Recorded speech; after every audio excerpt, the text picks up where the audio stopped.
벌써 세월을 헤아려 보니까 한 30년 세월이 흘렀는데, 경기도 가평이라는 데서 목회를 할 때 신방을 가죠. 신방을 가면 교인들이 대접을 하는 것이 거의 옥수수, 감자 이런 것들을 주시곤 하셨습니다. 그런데 가끔은 이제 젊으신 분들은 다 일하러 가고 집에는 연세 많으신 어르신들만 계실 때는 예배를 드리고 그분들이 거동하기도 힘드신데 빨리 나오려고 그러죠. 그러면 꼭 붙잡고 대접을 하십니다. 따뜻한 차를 대접하시거나 이런 음료를 대접하는데, 아마 어떤 날에는 그 가정에 마땅한 차가 없었던 모양입니다. 그래서 아주 따뜻한 음료를 가지고 내오셨는데 맛이 조금 이상해요. 달기만 하고. 그래서 이게 혹시 뭐냐고, 참 맛있다고 뭐냐고 물어봤더니 콜라라 그러더라고요. 콜라.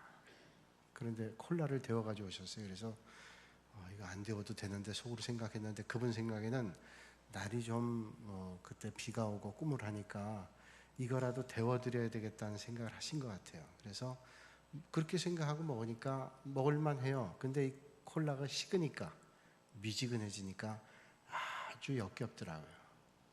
그래서 제가 그때 라오디게아 교회를 생각해 봤어요. 주님께서 라오디게아 교회의 그 뜨뜻 미지근한 그 믿음을 보면서 역겹다, 내가 너를 토해버리겠다고 말씀하지 않았나 하는 그런 생각을 해보게 됩니다. 오늘은 소아시아 7교회 가운데 제일 마지막의 교회 라오디게아 교회에 대한, 그래서 우리에게 주시는 하나님의 음성을 듣기를 원합니다. 라오디게아 교회 하면, 우리가 라오디게아 교회의 별명을 한마디로 얘기한다면 뜨겁지도 않고 차갑지도 않은 뜨뜻 미지근한 교회, 그래서 주님께 책망을 받았던 교회, 이게 라오디게아 교회입니다. 소아시아 7교회 가운데 어떤 교회는 책망을 받았지만 책망 가운데도 칭찬을 받기도 했고, 어떤 교회는 칭찬만 받고 그랬는데, 오늘 이 라오디게아 교회는 칭찬이 한마디도 없습니다. 책망만 있어요. 그럼에도 불구하고 우리는 좋은 것은 좋은 것대로, 훌륭한 것은 훌륭한 것대로 본받게 되지만, 나쁘고 좋지 않은 것도 우리가 그걸 보면서 절대로 그러진 않아야 되겠다라고 하는 배움을 얻게 된다면, 오늘도 라오디게아 교회를 통해서 우리에게 주신 하나님의 음성을 듣게 될 줄로 믿습니다. 오늘 본문이 이렇게 시작하죠. 예수님께서 어떤 분이신가를 말씀을 합니다. 아멘이시오, 충성되고 참된 증인이시오, 하나님의 창조의 근본이신 이가 이르시되, 말씀해요. 우리가 말씀을 더듬어 보면 예수님께서 소아시아 교회에게 하나님의 말씀을 전달할 때 항상 주님은 어떤 분이라는 정체성을 드러내놓고 말씀하시는데, 오늘 라오디게아 교회를 향해서 예수님께서 본인이 어떤 분인가 하면 아멘이라고, 충성되고 참된 증인이라고, 그리고 하나님의 창조의 근본이라고 말씀을 합니다. 그럼 아멘이란 말은 뭘까요? 아멘이란 말은 참으로 진실로, 단어적 의미는 참으로 진실로입니다. 그런데 이 참으로 진실로란 말이 문장 가운데 혹은 사람들과의 대화 가운데 주어지게 된다면 그 상대방의 말에 100% 동의합니다, 그런 말이죠. 그래서 예배 드릴 때 아멘 하는 것은 그렇게 동의합니다, 이런 말이에요. 그러니까 우리가 아멘을 잘해야 됩니다. 아무거나 갖다 아멘하면 안 되고, 박자 맞춰 아멘하면 안 되고, 하나님의 말씀을 잘 듣고 이게 아멘해야 될 때인가 아닌가를 해야 되는 거예요. 가끔 보면 아멘이 안 해야 될 때 아멘을 해요. 정신 못 차리고 있는 거예요. 지금 아멘하는 사람들한테 뭐라는 거 아니에요. 그러니까 여러분, 아멘할 때는 정신 잘 차리고 아멘하는 축복이 될 때 아멘 하실 수 있기를 주님의 이름으로 축원합니다. 그렇죠. 이럴 때 아멘을. 자, 그런데 아멘이라고 하는 건 100%가 동의하는데 예수님께서 본인을 아멘이라는 거예요. 이건 뭘 얘기할까요? 오늘 이 말씀엔 이런 의미가 있습니다. 예수님은 하나님의 말씀을 따라서 하나님의 역사에 쓰임받게 될 때 한 번도 하나님의 뜻을 거스른 적이 없어요. 십자가에 달려 돌아가실 때 그 고통의 순간, 십자가의 산을 받아야 될 때 고통스러웠습니다. 겟세마네 동산에서 하나님 앞에 기도하면서, 하나님, 이 잔을 옮길 수만 있으면 옮겨주십시오. 그러나 주님의 뜻이라면 기꺼이 받도록 하나님 앞에 기도했어요. 그래서 예수님의 일생은 하나님의 뜻에 아멘하는 삶이었습니다. 그 아멘하는 삶으로 그 아멘의 증인이 되셨다는 거예요. 아멘이요, 또 아멘이죠. 그분은 하나님이십니다. 그러니까 하나님이신 분이 하나님의 역사에 순종했던 예수 그리스도가 라오디게아 교회를 향해서 증인으로서 말씀하신다는 거예요. 아멘으로서 말씀하신다는 거예요. 그렇다면 왜 라오디게아 교회에 예수님께서 본인의 정체성을 아멘이라고 그랬을까? 라오디게아 교회가 하나님의 뜻에 아멘하지 못했다는 것을 반증해주고 있는 거 아닐까요? 라오디게아 교회는 하나님의 말씀에 아멘하지 않았습니다. 그저 하나님 말씀에 때로는 예, 때로는 아니요, 그래서 뜨뜻 미지근한 믿음을 가지고 있었단 말이죠. 오늘 본문 15절과 16절에 저들의 책망을 예수님께서 하고 있습니다. 내가 내 행위를 아노니 내가 차지도 아니하고 뜨겁지도 아니하도다. 네가 차든지 뜨겁든지 하기를 원하노라. 내가 이같이 미지근하여 뜨겁지도 아니하고 차지도 아니하니 내 입에서 너를 토하여 버리리라. 라오디게아 교회를 향해서 예수님께서 책망하신 것은 너희들이 뜨겁지도 않고 차갑지도 않다란 말입니다. 이건 뭐냐? 이것도 아니고 저것도 아니다 말씀하시는 거예요. 이 라오디게아 교회를 올바로 이해하려고 하면 라오디게아 교회의 특징이 무엇인가를 보면 잘 알 수 있습니다. 이 라오디게아 교회는 초대교회 7교회 가운데 에베소로부터는 동쪽으로 한 160km가 떨어져 있고, 그 다음에 지난주에 함께 말씀을 나눴던 빌라델비아 교회로부터는 남동쪽으로 한 72km가 떨어졌습니다. 거의 교회들이 한 200-300km로 소아시아 교회가 몰려 있는데 가장 오른쪽에 있는 교회가 라오디게아 교회다, 그렇게 알 수 있어요. 근데 이 라오디게아 교회는 그 7개 교회 가운데 가장 부유한 교회, 가장 부유한 지역이라 말할 수 있습니다. 왜냐하면 그 당시에는 은행이 그렇게 많지 않았어요. 금융업을 그렇게 많이 하지 않았는데 이 라오디게아 지역에는 은행이 여러 개가 있었다 그럽니다. 아마 그 물질이 풍요했던 도시고 그 화폐가 유통이 많이 됐던 그런 도시, 풍요함이 있던 도시고, 또 양모 산업이 발전돼 있었습니다. 그래서 좋은 모직들, 또 면직물들도 만들어내 가지고 로마의 지도층들, 황제와 그 상부층에 있는 사람들에게 공급하고 그만큼 질이 뛰어났다는 거예요. 그래서 많은 사람들이 선호하고 이 지역에 와서 물건들을 사가요. 그러니까 경기가 좋았습니다. 쉽게 얘기한다면. 또 의료산업이 발전했어요. 의료산업 발전한 건 이유가 있는데 그건 뒤에서 한번 말씀을 통해서 한번 나눠보기로 하죠. 또 이 지역은 북동쪽에서 그 히에라볼리라고 하는 도시와 남동쪽에 있는 그 골로세라는 곳에서 물을 공급받았습니다. 이 도시가 라오디게아라는 도시가 부유한 도시였으면 있지만은 물을 공급받는 수원지가 없었기 때문에 주변 도시에서 물을 공급받아야 됐습니다. 북동쪽 한 10km 어간에 있는 곳에 히에라폴리라고 하는 도시는 히에라폴리스라는 도시죠. 폴리스는 도시란 말이죠. 히에라폴리스는 태양의 도시라는 이름을 가지고 있는데 많은 관광객들이 몰려오는 곳이고, 여기에 우리가 알고 있는 파묵갈레라고 하는 데가 있는데 목화의 성이라고 그러죠. 여기는 온천 지역이라 많은 사람들이 온천을 했던 그런 도시입니다. 거기서 뜨거운 온천물을 공급받고, 또 남동쪽의 골로세라고 하는 곳에서는 차가운 물이, 냉천수가 공급됐어요. 그래서 뜨거운 물과 차가운 물이 라오디게아까지 들어오게 되는 거예요. 부유한 도시니까 그 물들 다 공급받는 겁니다. 근데 뜨거운 물도 오는 동안 식고 차가웠던 냉천수도 오는 동안 이게 다 식어버려요. 뜨거운 것도 차가운 것도 들어오면 미적지근하게 됐다라는 거죠. 예수님께서 비유가 아니면 말씀하지 않는다고 성경 말씀했는데, 바로 라오디게아 교회 그런 상황을 통해서 예수님께서 이 말씀을 주실 때 얼마나 그 말씀이 마음속에 와닿았을까요? 온천수가 온천수 같지 않고 냉천수가 냉천수 같지 않은 그런 느낌을 받았던 저들에게 너희들의 믿음이, 너희들의 영적 신앙 상태가 바로 이런 미지근한 그런 신앙이라고 말씀해주고 있는 거죠. 그래서 주님 말씀합니다. 네가 차든지 아니면 뜨겁든지 그렇게 해야 된다고 말씀하고 있습니다.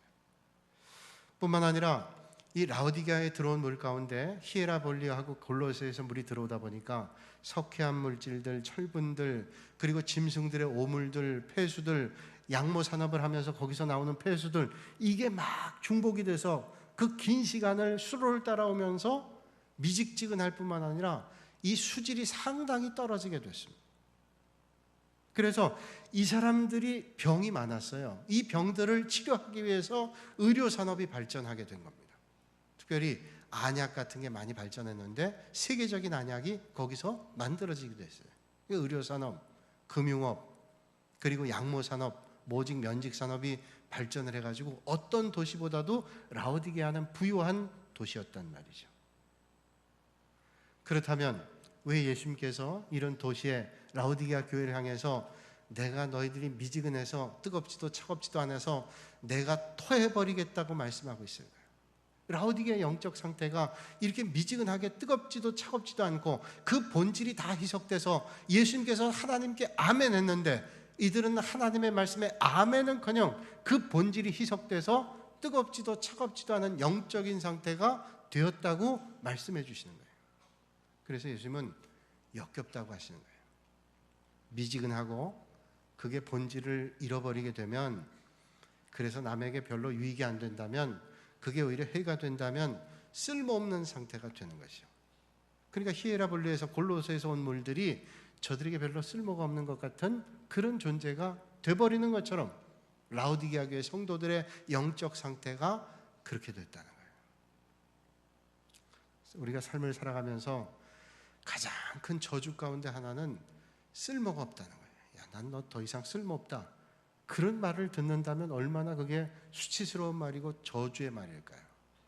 언젠가 어떤 목사님께 한 부부가 더 이상은 서로가 살 수 없다고 하는 마음에 작심을 하고 목사님 찾았습니다. 목사님 말씀 듣고 이제 마지막 일들을 정리해야 되겠다 하고 찾아왔어요.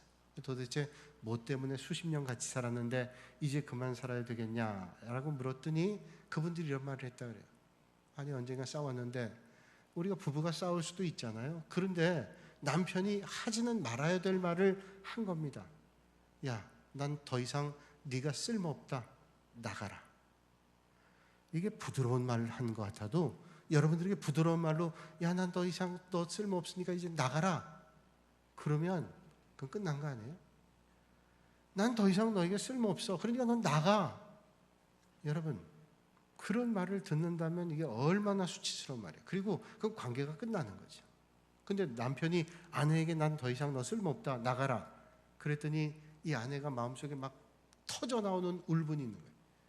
자기가 공부한다 그럴 때 뒷바라지 다 해주고 공부 더 하겠다고 유학 가는데 유학 가서 자기는 뭐 가고 싶지 않았던 거 따라가서 아르바이트 하면서 다 뒷바라지하고 돈 벌어서 학비 대주고 아이들 키우고 힘든 일 다 했단 말이에요. 그래서 그 공부 다 마치고 직장 생활 하는데 다 가사 일 돌보고 그냥 할 일 안 할 일 다 해가면서 뒷바라지해서 이렇게 살게 됐는데, 자기가 이렇게 된 건 자기의 노력이, 아내의 노력이 50% 이상인데 이젠 다 하고 나서 하는 말이 뭐예요? 너 쓸모없으니까 가라.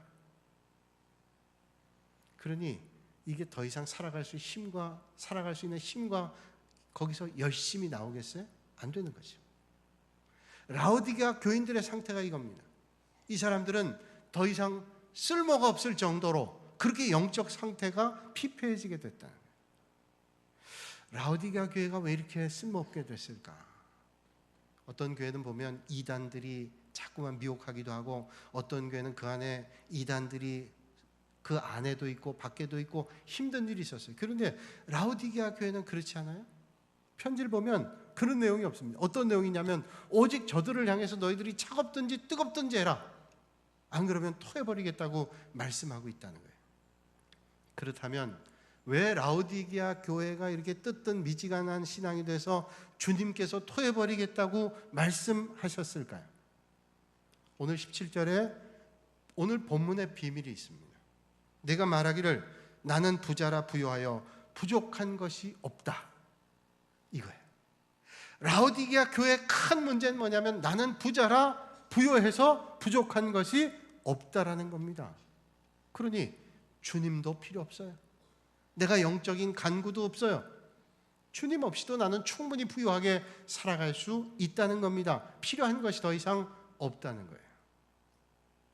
수아시아 교회 가운데 서머나 교회를 떠올려 보시면 예수님께서 서머나 교회를 말씀하실 때 네가 궁핍한 것 같으나 실상은 네가 부유한 자라 말씀했잖아요. 서머나 교회는 경제적으로 어려운 교회였지만 주님은 말씀하시기를 네가 실상한 부유한 자다 말씀하셨어요. 라오디게아 교회는 부자였어요. 그런데 주님 뭐라면 너희들은 가난하고 눈 멀었고 헐벗었고 형편없는 게 너희들이라고 말씀하고 있어요. 그 말은 뭐냐면 서머나 교회와 정반대예요. 서머나 교회는 가난하지만 실상은 부유한 사람들이고 라오디게아 교회는 부자인 것 같지만 영적으로는 바닥, 가난하고 눈 감고 있고 아무것도 모르는 형편없는, 그러면서도 부자이기 때문에 더 이상 필요한 것이 없다고 생각하는 영적인 가난함 가운데 있었다는 거예요. 결국 저들이 부유하다는 생각이 그들의 영적 생활을 미지근하게 했습니다. 여러분 생각해 보셔야 돼요. 우리가 힘들고 어려울 때는 하나님을 부르짖습니다. 주님, 내가 절박하게 하나님 찾아요. 그런데 여러분들 가운데 언젠간 마음속에 풍요함이 오고 여유가 있고 모든 것들이 잘 되고 그럴 때 혹시 여러분들이 간절하게 주님 부르짖을 때가 있을까요? 부르짖을 때 있죠. 그러나 그 간절함이 어려울 때만 못할 거예요. 그래서 라오디게아 교회처럼 부유함이 저들에게는 영적인 기가를 가져오게 됐다는 거예요. 저는 여러분들이 가난하고 어렵고 힘겹게 살기를 원하지 않습니다. 그러나 모든 일들이 잘 될 때 그 은혜를 베풀어 주시는 하나님의 은혜를 절대로 놓치지 않는 복 있는 인생들이 되시기를 주님의 이름으로 축원합니다. 그래서 주님이 부자는 낙타가 바늘길을 통과하는 것보다 더 천국 가기 어렵다는 거예요. 그 뭐냐면 모든 게 있을 때는 주님을 간절하게 찾기 어렵다는 거예요. 근데 여러분 조금 부족해서 하나님을 간절히 찾는 게 축복일 수도 있어요. 라오디게아 교회에 자랑하는 게 세 가지 있었다 그러죠. 금융업, 얼마나 부자였는지 하나의 예를 들면 주후 61년에 그 터키 지역은 지진이 많이 일어나는데 라오디게아에 큰 지진이 일어났습니다. 도시가 다 무너졌어요. 그래서 지금도 라오디게아 흔적들을 계속 발굴해내는데 예전에 비잔틴 시대에는 거의 흔적이 없고 기둥 몇 개만 있었습니다. 근데 요즘에 터키에서 관광 산업을 위해서 발굴해내는 거예요. 터키가 무슬림 국가인데 기독교 흔적들을 발굴해내는 겁니다. 왜? 관광 산업을 위해서. 근데 얼마나 많은 흔적들이 있는데 부유했던 도시인 게 드러나요. 근데 그 주후 61년도에 지진이 일어났을 때 로마에서 이 라오디게아 도시를 살리기 위해서 로마 황제가 칙령을 내립니다.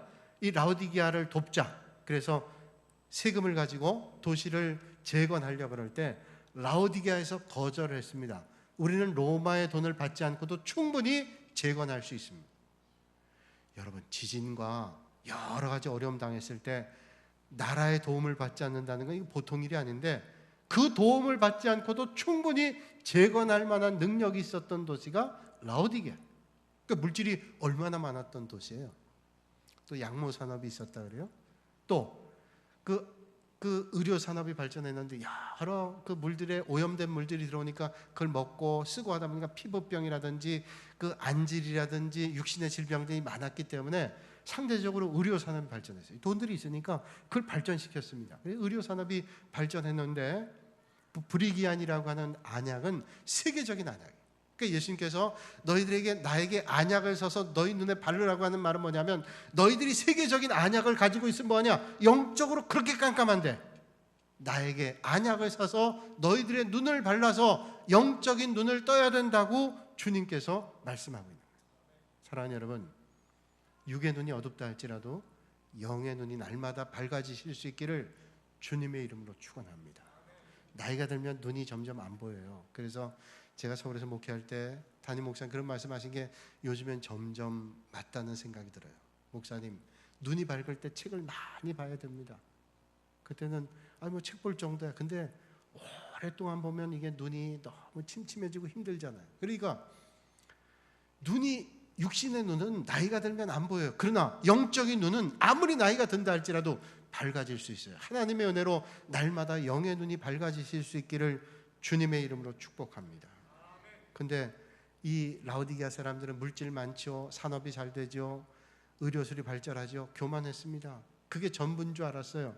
그래서 자기들은 부자인 줄 알았습니다. 그런데 실상은 이 사람들이 가난한 사람들입니다. 그래서 주님은 말씀하시는 거예요. 너희들이 정말로 가난하다, 헐벗고 너희들이 정말로 눈이 어둡고 그런 책망을 주님이 하고 계시는 거예요.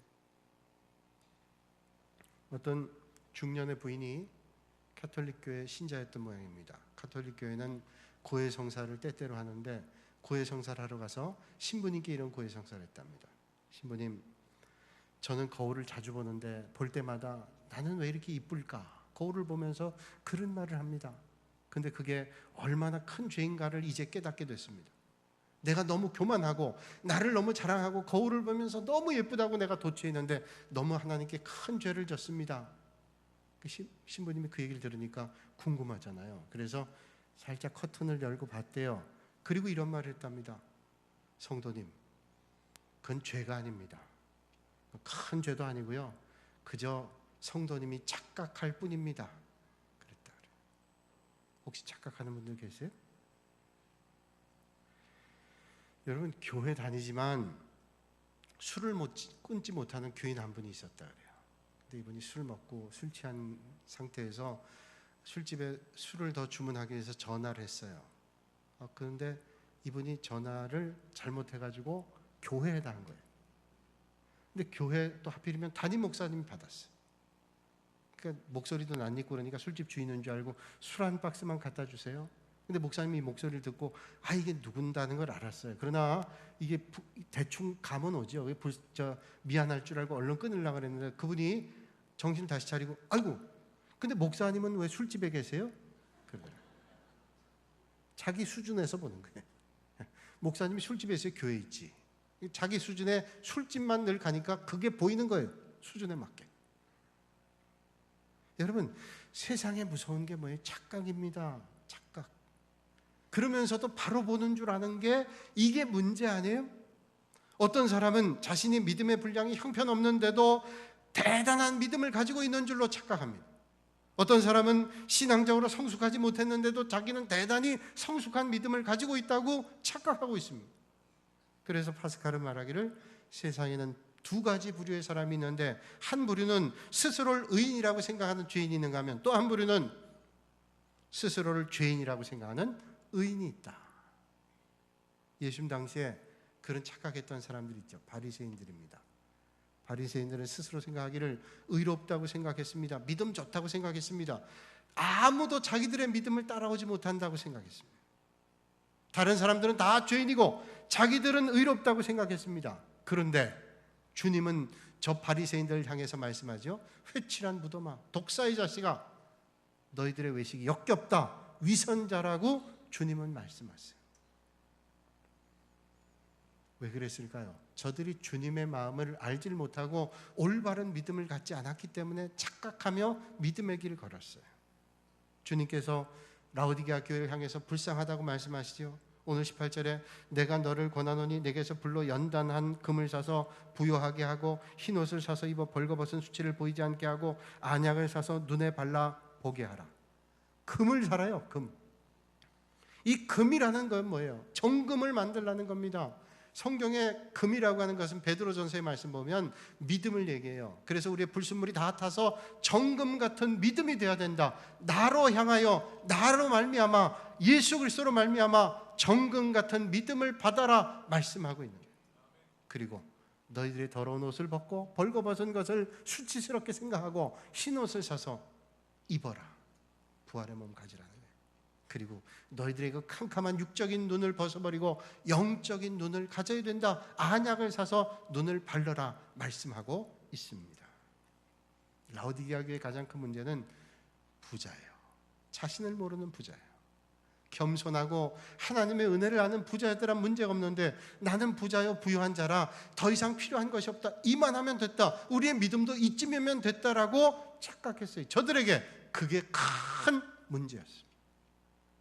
자기 의에 사로잡히고 세리처럼 애통하는 마음도 없고 창기처럼 통회하는 마음도 없고 나는 이쯤이면 됐다라고 생각했어요.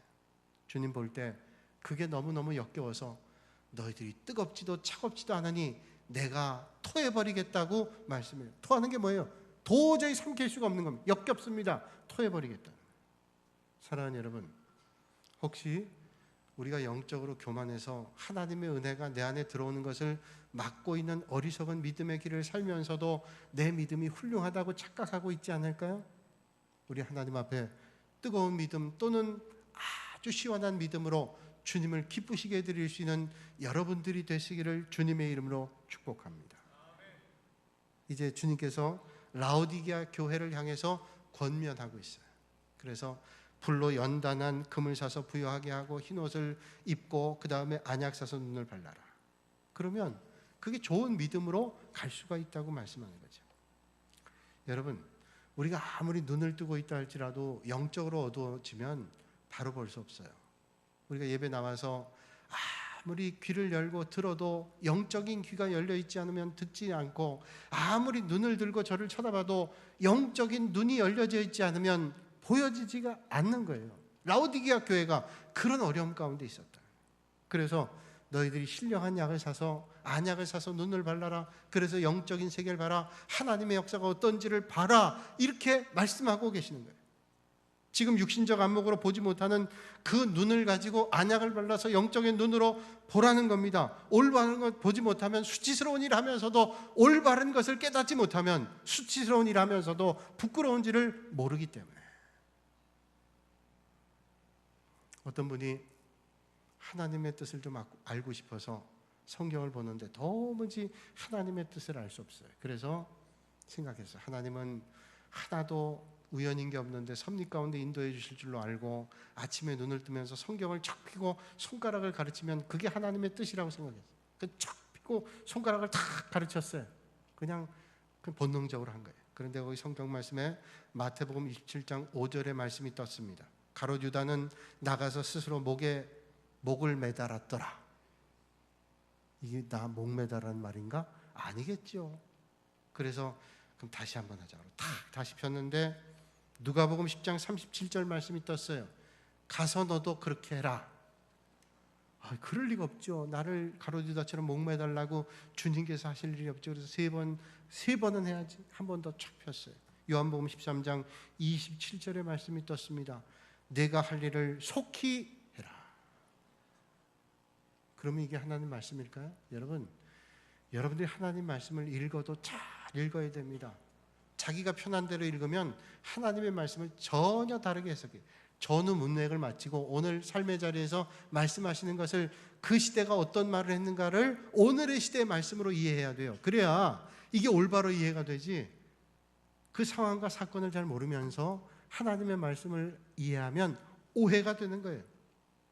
그래서 요한계시록 말씀은 상징과 계시가 많은데 이 시대의 생각으로 다 하면 오해가 됩니다. 그 시대 왜 요한계시록 말씀이 그 어려움 가운데 있는 성도들에게 말씀하고 있는가를 말씀해야 돼요. 그래서 제가 성경 공부할 때 늘 말씀드리는데, 666이라는 게 짐승의 표다, 마귀의 표다라고 얘기할 때 이 666을 어떤 사람은 컴퓨터다 얘기하는데 아니에요. 그거는 그 당시에 666은 네로 황제를 얘기하는 겁니다. 네로 황제 그 이니셜을 다 따가지고 하면 그게 합하면 숫자가 666이에요. 지금 빨리 얘기하지만 그런 의미예요. 그러니까 666 그러면 성도들이 다 666은 로마의 네로 황제다. 그리스도인들을 핍박하는. 그러니까 그들에게 굴복하지 말라는 권면의 말씀이 거기 있는 겁니다. 근데 성경도 제대로 안 읽으면서 중간중간 껴다가 자기 필요한 건 말씀을 갖다 끼면 이게 얼마나 성경을 잘못 오해하는지를 몰라요. 그래서 에베소서 4장 17절에 말씀하죠. 그러므로 너희는 어리석은 자가 되지 말고 주님의 뜻이 무엇인지를 잘 이해하도록 해라 말씀하고 있어요. 여러분, 독수리가 새 가운데 가장 용맹스러운 새인 것은 부리가 크고 덩치가 크고 한 거 있지만, 독수리가 가장 새 중에 새인 것은 눈 때문입니다. 눈 때문에. 왜 눈 때문인가 하면 독수리의 시력이 5.0에서 10.0이라 그래요. 사람은 2.0이 최고잖아요. 저쪽에 알래스카에 있는 그 알래스카에서 백곰들을 잡는 사냥꾼들은 4.0이래요. 그 사람들은. 그러니까 멀리 백곰들이 눈 사이에 있는데도 그걸 발견해서 총을 쏴 잡잖아요. 그 대단한 사람들인데, 사람이 5.0에서 10.0 되는 것은 쉽지 않아요. 거의 아무리 좋아도 2.0, 알래스카의 그 사냥꾼 4.0 그래요. 안 돼요. 근데 독수리는 5.0, 10.0. 독수리가 높은 곳에서 아래 먹잇감을 바라보고 있다가 먹잇감이 뜨면 칵 내려옵니다. 순식간 내려. 그 내려오는 속도가 몇백 킬로미터가 된다 그래요. 먹이를 채갈 때. 그러니까 밑에 있다가 독수리가 날아오면 꼼짝 못하고 잡히잖아요. 근데 독수리가 내려올 때 수직으로 안 내려옵니다. 수직으로 내려오는 게 빠를 것 같죠? 근데 수직으로 내려오면 그 속도를 제어하지 못해가지고 부딪혀 죽습니다. 독수리는 어떻게 하냐면 포물선을 짓고 쫙 내려. 정확하게 먹이를 탁 채가지고 가요. 그건 어떻게 해서 가능하냐면 시력이 있기 때문에 그렇대요. 여러분, 멀리서 보면 그 거리의 원근감이 잘 느껴지잖아요. 근데 독수리는 그 정확한 시력을 정확하게 계산해서 탁 채가는. 여러분, 오늘 우리에게 육신의 시력도 중요하지만 정말로 중요한 것은 영적인 시력이에요. 오늘 이 아침에 하나님의 말씀을 들으면서 영적인 눈으로 보고 듣고 깨달을 수 있는 축복이 있기를 주님의 이름으로 축원합니다. 우리가 믿음 생활하면서 영적인 분별력이 없으면, 눈이 어려우면 이러면 올바른 판단 못합니다. 열심히 교회를 다니는 것도 중요하지만 열심히 교회를 다니는 것보다 더 중요한 게 뭐냐? 올바른 믿음의 길을 걷는 거예요. 그렇지 않으면, 올바른 믿음의 길을 걷지 않으면 열심을 다니는 그 열심이 오히려 하나님을 거스를 때 있어요. 대적할 때 있어요. 왜? 방향이 잘못되면 이쪽 가다 저쪽 방향으로 가면 주님을 대적할 수 있잖아요. 바울이 그토록 하나님을 사랑한다고 하면서 예수 믿는 사람들을 핍박했잖아요. 그 뭐 잘못된 거예요. 방향이. 여러분, 우리가 열심히 하되 주님을 향한 뜨거운 열심이 있기를 주님의 이름으로 축복합니다. 잘못된 길 하면서도 이게 하나님 영광 위해서 하는 거라고, 교회 위해서 하는 거라고 착각하는 인생들이 얼마나 많은지 몰라요. 율리우스라고 하는 주후 325년에 로마의 교황이 있는데, 이 사람은 별명이 성자입니다. 성자. 많은 사람들이 존경받았어. 스스로도 그럴만하다고 생각했습니다. 하루는 꿈을 꾸는데 어떤 사람이 나타나서 칭찬하면서 얘기하는 거예요. 당신은 얼마나 위대한지, 그러면서 성자답다 그러면서 얼마나 주님의 나라를 위해서 열심인지 모르겠다고. 근데 그 열심이 얼마나 되는지 한번 보여달라 그랬어요. 그러니까 율리우스가 보여주겠다면서 자기 가슴에 있는 열심을 꺼내줬습니다. 그러니까 그 사람이 그 열심을 받아가지고 저울에 달았어요. 그랬더니 그 열심의 무게가 무려 100kg이나 되는 거예요. 율리우스가 흡족했습니다. 야, 내가 참 열심이 많구나. 스스로도 만족했어요. 그런데 이 사람이 그 열심을 100kg의 저울에서 빼더니 끓는 가마에 넣습니다. 뜨거운 물 속에. 그랬더니 성분이 나눠지게 돼요. 뜨거운 물에서. 그래서 분리가 되는데, 그 열심이 분리가 되는데 그 성분이 야심이 30kg, 자기 자랑이 25kg, 명예심이 40kg, 하나님에 대한 사랑과 뜨거움이 5kg밖에 안 돼요. 부끄러웠어. 내가 주님을 위한다고 열심히 했는데 그 열심 가운데 자기 자랑이 40kg, 자기 명예가 25kg, 자기를 위한 게 95kg고 하나님을 위한 열심은 5kg밖에 안 돼요. 여러분, 혹시 믿음 생활하면서 여러분들의 열심이 방향을 잃어버리고 하나님께 대한 열심이 아니라 내 자랑, 내 영광, 나를 위한 자랑이라면 돌아서야 돼요. 하나님을 위해서 뜨거움을 올릴 수 있는 올바른 방향의 믿음의 길을 걷기를 주님의 이름으로 축복합니다. 저는 자동차 랠리 경주를 참 좋아하는데, 랠리가 뭐냐면 사막에서 경주하는, 며칠을 가는 겁니다. 사막에. 얼마나 힘들어요. 사막길을 가는데. 근데 보통 F1 경기 같은 경우는 운전자가 한 명 타는데, 사막의 랠리 경주는 두 사람이 탑니다. 그럼 두 사람이 교대로 운전하나? 그럴 때도 있어요. 그런데 이 두 사람이 어떻게 하냐면, 한 사람은 풀 운전하는 사람이고 또 한 사람은 어떤 사람인가 하면 페이스 노트라는 사람. 페이스 노트는 뭐냐면, 그 사막이 어디로 가야 될지를 몰라요. 이정표가 없잖아요. 그러니까 항상 노트해 주는 사람. 뭘 노트하냐? 올바른 방향으로 가고 있냐. 빨리 달리는 것도 중요하지만 그 사막길에 올바른 방향으로 가지 않으면, 전혀 낯선 데로 가면 거기서 죽습니다. 그러니까 날마다 나침반으로, 내비게이션으로 올바른 방향을 잡아주는 게 페이스 노트예요. 빨리 달려도 올바른 방향으로 가게 하기 위해서. 여러분, 오늘 우리가 믿음의 길 걸을 때 열심을 다해 달리되 올바른 방향을 향해 달려 하나님께 기쁨 되는 여러분들이 되시기를 주님의 이름으로 축원합니다. 오늘 주님이 19절에 20절 말씀하세요.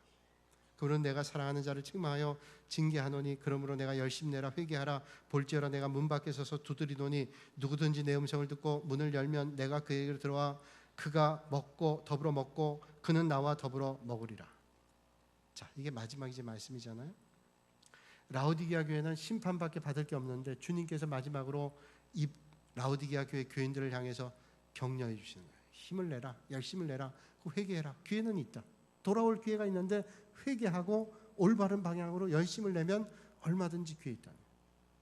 그래서 회개하고 올바른 길 가면 너는 한때 잘못했으니까 천국에 가도 저 구층에 가서 조용히 있어라. 그럴 것 같은데 주님은 말씀하시기를 조용히 있어라 하지 않고 주님이 함께 먹던 그 자리에 너도 함께 먹게 하겠다고 말씀하고 있잖아요.